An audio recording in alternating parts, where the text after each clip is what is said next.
Hi friends, welcome to Kavija. இன்றைக்கி நம்ம சொல்ல பார்க்க போகிறோம்னா ரொம்ப சூப்பரான ஹெல்த்தியான ராகி இட்லி தாங்க செய்ய போகிறோம். இந்த மாவில் நம்ம இட்லி மட்டும் கிடையாதுங்க, குழிப்பணியாரம் செய்யலாம், ரோஸ்ட்டாக கூட ஊற்றலாங்க. ரொம்ப மொறுன்னு நல்ல பிங்க் கலரில் சூப்பராக வருங்க. இது பாருங்கள், என் கையை வச்சு அழுத்தி காட்டுறேன் பாருங்கள் எவ்வளோ சாஃப்டாக இருக்குன்னு. இது இட்லியா கேக்கான்னு கூட டவுட் வருங்க, அந்தளவுக்கு ரொம்ப சூப்பராக இருக்கும். வாங்க ஃப்ரெண்ட்ஸ், வீடியோக்குள்ளே போகலாம். இந்த வீடியோ உங்களுக்கு பிடிச்சிருந்தா எனக்கு ஒரு லைக் கொடுங்க, ஷேர் பண்ணுங்கள், கமெண்ட் பண்ணுங்கள், சப்ஸ்கிரைப் பண்ணுங்கள், பெல் பட்டனை கிளிக் பண்ணுங்கள். நல்லா ரசித்து சமைச்சு நல்லா ருசிச்சு சாப்பிடுங்க. நன்றி. இது தொட்டு சாப்பிட்றதுக்கு நான்வெஜ் குருமா நல்லாயிருக்கும். தக்காளி குருமா, தக்காளி சட்னி, மல்லி துவையல் எல்லாமே ரொம்ப சூப்பராக இருக்குங்க. அவ்வளோ சாஃப்டாக இருக்குங்க இந்த இட்லி. இது குழந்தைங்களுக்கு கூட நீங்கள் நம்பி தரலாம், அந்த அளவுக்கு ரொம்ப சாஃப்டாக இருக்கும். இட்லி பிடிக்காதவங்களுக்கு கூட கேட்டு விரும்பி சாப்பிடுவாங்க. 2 இட்லி சாப்பிட்றவங்க கூட 4 இட்லி கூட சாப்பிடுவாங்க. அந்த அளவுக்கு சூப்பராக இருக்கும். இது காஃபியில் கூட தொட்டு சாப்பிட்றதுக்கு அவ்வளோ அருமையாக இருக்குங்க. வாங்க ஃப்ரெண்ட்ஸ், இதுக்கு தேவையான பொருள்லாம் பார்த்துடலாம். இது செய்கிறதுக்கு 1 டம்ளர் ராகி எடுத்திருக்கேன். எந்த டம்ளர் ராகி அளக்குறோமோ அதில் தான் எல்லாமே நம்ம அளந்து எடுத்துக்கணும். அப்போ தான் இட்லி நல்லா சாஃப்டாக சூப்பராக வரும். இப்போ 1 டம்ளர் சிகப்பரிசி எடுத்திருக்கேன். இந்த சிகப்பரிசி வந்து ரொம்ப ஹெல்த்தியாக இருக்குங்க, அதனால் சிகப்பரிசி எடுத்திருக்கேன். உங்களுக்கு வேண்டான்னா நீங்கள் எப்போதும் யூஸ் பண்ணுற இட்லி அரிசி கூட நீங்கள் எடுத்துக்கலாம். இப்போ 1 டம்ளர் ராகி, 1 டம்ளர் அரிசி எடுத்திருக்கோம். இது நல்ல ஒரு 4-5 வாட்டி நல்லா கையில் பிசைஞ்சு கழுவி ஒரு தண்ணி நிறுத்திக்க. ஏன்னா அந்த ராகிலேருந்து நிறைய தோல் வரும். இப்போ சுத்தமான தண்ணி ஊற்றிட்டு இப்போ களைஞ்சி எடுத்துக்கலாம். இந்த ராகிலேருந்து நிறைய கல் மண்ணெல்லாம் இருக்கும். பேக்கெட்டில் வந்தாலுமே ஒரு சிறிய துளி போல் மணல் இருக்குங்க, அதனால் இப்படி களைஞ்சி எடுத்துக்கலாம்.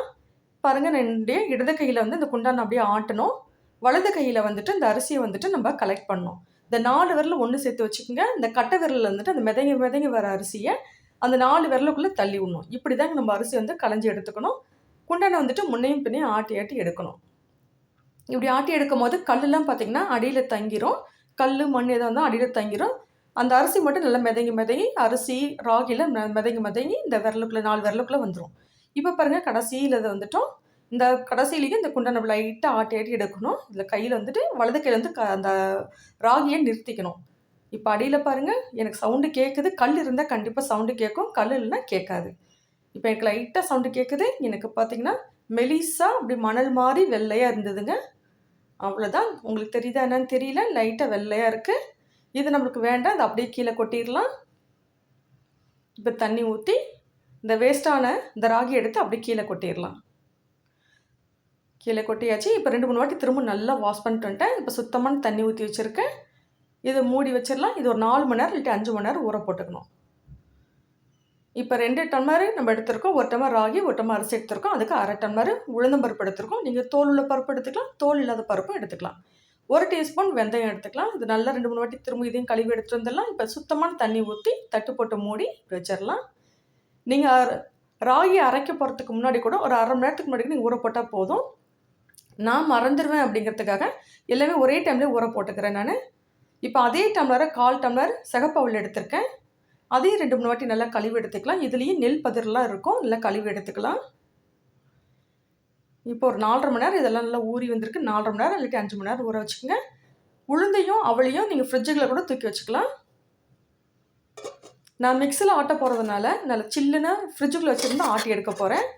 அப்போ தான் மாவு வந்துட்டு சூடாகாமல் இருக்கும். மிக்ஸியில் ஆட்டும் போது சீக்கிரமாக மாவுலாம் பார்த்திங்கன்னா நல்லா சூடு ஏறிடும். அப்புறம் இட்லி வந்துட்டு ப்ளஃபியாக வராது. இல்லாட்டி சில் வாட்டர் கொஞ்சம் மாவு ஊற்றி நீங்கள் அரைச்சி எடுத்துக்கலாம். ஃபஸ்ட்டு உளுந்தையும் அவளையும் நம்ம அரைச்சி எடுத்துக்கலாம்.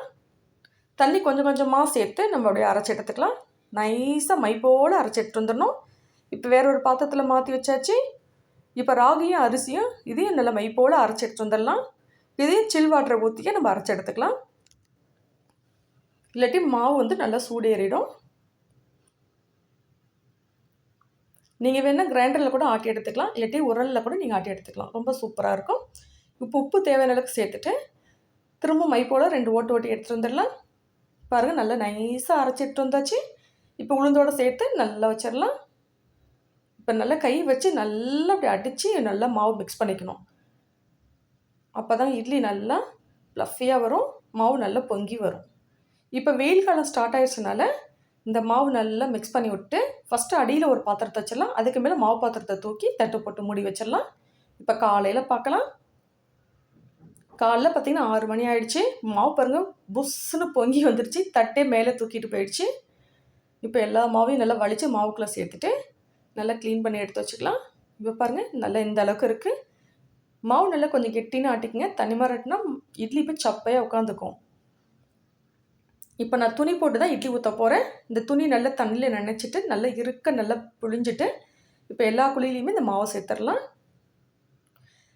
நம்ம அந்த மாவை தட்டில் ஊற்றுறதுக்கு முன்னாடியே இட்லி பாத்திரத்தில் தண்ணி ஊற்றி நல்லா முன்னாடியே கொதிக்க வச்சிடணும். நல்லா கொதிக்கிறதுல தான் அந்த மாவு தட்டை தூக்கி வைக்கணும். இப்போ இது ஒரு 5 to ஒரு 7 நிமிஷம் நல்லா அப்படி வேக வச்சுக்கலாம். வெந்துருச்சா இல்லையான்னு டவுட்டாக பார்த்தீங்கன்னா உங்களுக்கு ஒரு ஸ்டிக் விட்டு பாருங்கள்.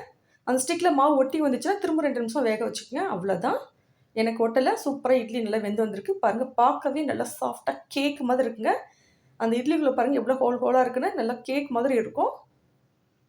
இப்போ தட்டை எடுத்து வச்சிடலாம். நல்லா ஆவி பறக்க இருக்குது. இப்போ தண்ணி தெளிச்சிடலாம். இப்போ இதுக்கு மேலேயும் தண்ணி தெளித்து வச்சிடலாங்க. அப்போ தான் துணியில் ஒட்டாமல் இந்த இட்லி வரும். பாருங்கள் இப்போ அடுத்து ரோஸ்ட் ஊற்ற ஆரம்பிச்சிட்டோம். நல்லா பிங்க் கலரில் சூப்பராக நல்லா மொறு மொறுன்னு ரோஸ்ட் வந்துச்சுங்க. நீங்கள் நெய் தடவிக்கலாம், அப்படியே ஆயில் விட்டுக்கலாம். இப்படி திருப்பி போடக்கூடாது, மடித்து மட்டும்தான் விடணும் ரோஸ்ட்டை. இந்த இட்லி அப்படியே கம்ம கம்ம கம்மன்னு அவ்வளோ அவ்வளோ வாசனைங்க. அந்த வெந்தய வாசனையும் அந்த இட்லி தோசை அவ்வளோ சூப்பராக இருந்துச்சு. நான் வெறும் இட்லியாகவே ஓடி ஓடி போய் எடுத்து சாப்பிட்டுட்டு இருந்தேன். இது தொட்டு சாப்பிட்றதுக்கு சாம்பார், கொஞ்சம் மல்லித்துவையிலும் வச்சுருக்கேன். இதுக்கு நான்வெஜ் குருமாவும் கொஞ்சம் வச்சுருக்கேன். பாருங்கள் நான் கையில் வச்சு அழுத்துறேன். என் விரல் பாருங்கள் எப்படி உள்ளே போகுதுன்னு அவ்வளோ சாஃப்டாக இருக்குங்க. இது கேக்குன்னு தாங்க சொல்லணும். அவ்வளோ டேஸ்ட்டாக இருந்துச்சு. நான் இது காஃபியில் கூட தொட்டு சாப்பிட்டேன். அவ்வளோ சூப்பராக இருந்தது. கண்டிப்பாக ட்ரை பண்ணி பாருங்கள். ரொம்ப ரொம்ப பிடிக்கும். இட்லி பிடிக்காதவங்களுக்கு கூட கண்டிப்பாக அதை கேட்டு விரும்பி சாப்பிடுவாங்க. குழந்தைங்களுக்கு கூட நம்பி கொடுக்கலாம். அவ்வளோ ஹெல்த்தியான இட்லி இது. ஓகே ஃப்ரெண்ட்ஸ், இந்த வீடியோ பிடிச்சிருந்தா எனக்கு ஒரு லைக் கொடுங்க, ஷேர் பண்ணுங்கள், கமெண்ட் பண்ணுங்கள், சப்ஸ்கிரைப் பண்ணுங்கள், பெல் பட்டனை கிளிக் பண்ணுங்கள். நல்லா ரசித்து சமைச்சு நல்லா ருசிச்சு சாப்பிடுங்க. Tata, bye bye, see you.